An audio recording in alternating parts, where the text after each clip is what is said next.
Good play from Mealy getting in there. Hard to believe Mason Mealy is still only 17. This is his 65th appearance in senior football, which is something else for someone of that age. On his way, Alua trying to shift the ball onto his left foot and get the cross in. Markey's underneath it. It was headed away by Jamie Lennon back there helping out his centre backs, and now Forrester takes a nice touch and plays one to Kazim. Posse of centre backs on the penalty spot there. Redmond, Gravosti, Mealy is with them as well. They all split. Ball in towards the near post, and it was Joe Redmond who got his head on it. And it takes the second. Draw to switch off. Good win in the air. Mealy felt the back of his head there as Andy Quinn came through him. He's just picking himself up, Mason Mealy. It was a strong challenge from Quinn. Won the ball well, but Lou is going to have to work hard to keep this one in play. The ball went over everybody's head. Lambe backing him up now on the right hand side.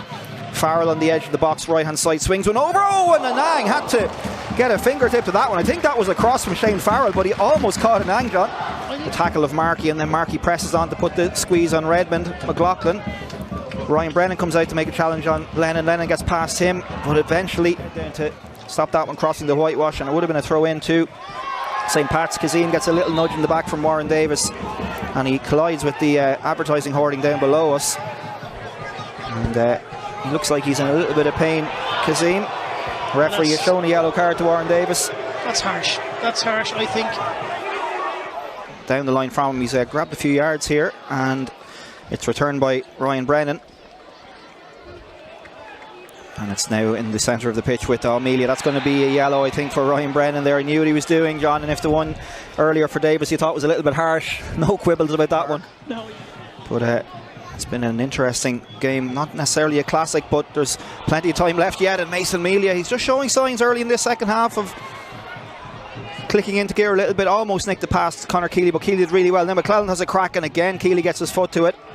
Up into the air, into the back by Lennon on Markey, and that's a good play from Darren Markey getting his body in the way, and he takes it quickly to Warren Davis, who nicks it around Gravosti. Can he get away down the right hand side with a little tug on the shirt there, and that might be another booking.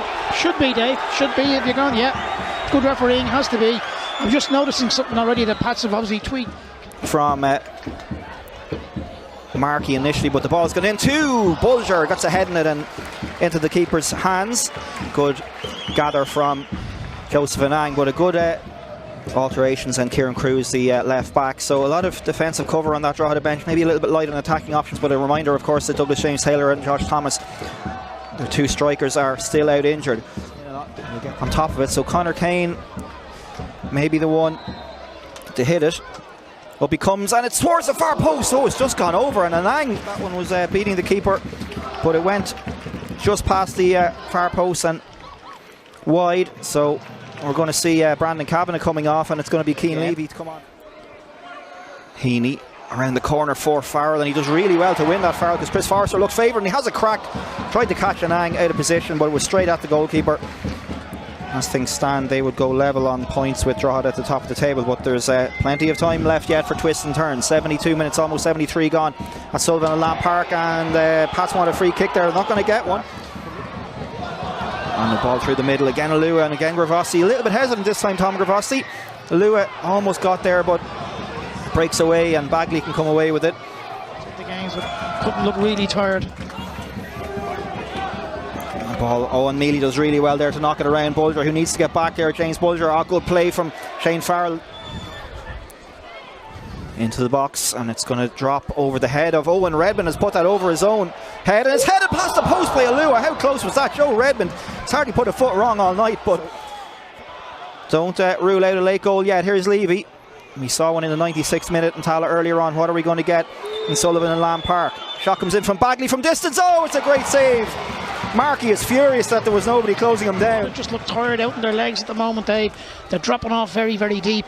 Again, we know how fit Stephen Kenny's teams tend to be, and they'll keep going to the end. The concentration levels now have to be... The pressure being put on him by Davis, and now Davis just takes it away from Gravosti, but Redmond is there. And there goes the full-time whistle. Lots of effort, lots of enterprise, but no breakthrough for either side. The Drogheda fans below us booing. They probably feel like their side should have had at least one penalty. Didn't happen for them.